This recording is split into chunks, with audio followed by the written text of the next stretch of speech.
बोले बालाजी सरकार की जय। श्री अयोध्या राम जी लला की जय। तो यही प्रकार भरे मागे नहाई, पुनि सब निज निज आश्रम जाई। प्रीति संबंध यति होए आनंदा, मकर मंज गवनई मुनि वृंदा। इसी प्रकार माघ के महीने भर स्नान करते हैं और फिर सब अपने अपने आश्रम को चले जाते हैं। तो हर साल वहाँ इसी तरह बड़ा आनंद होता है। मकर में स्नान करके मुनिगण चले जाते हैं। एक बार वर मकर नहाई, ओ सबे मुनि से आश्रम सिधाए। तो जग बालक मुनि परम विवेकी, वरत द्वाज राखे पद टेकी। एक बार पूरे मकर भर स्नान करके सब मुनीश्वर अपने अपने आश्रम को लौट गए। तो परम ज्ञानी यज्ञ बालक मुनि को चरण पकड़कर भरद्वाज जी ने रख लिया। सादर चरण सरोज पखारी, और अति पुनीत आसन बैठारे।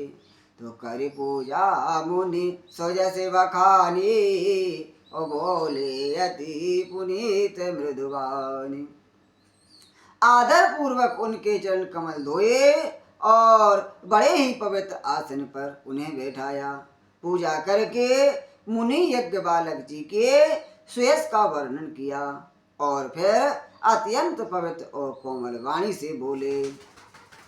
नाथ एक संसव बड़े मोरे, और करे गत वेद तत् सब तोरे।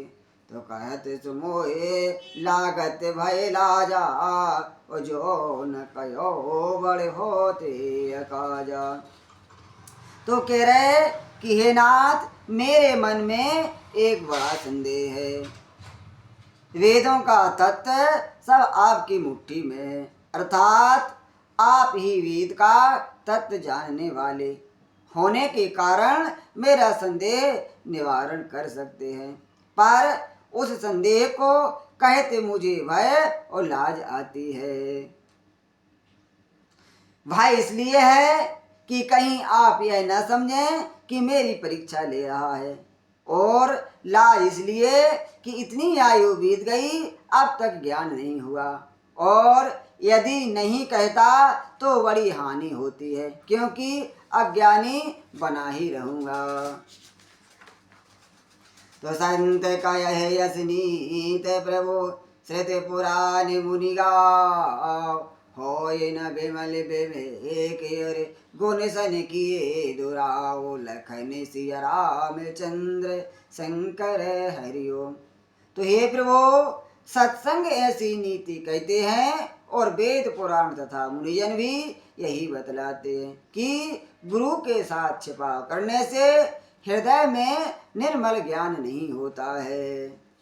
बोले बालाजी सरकार की जय।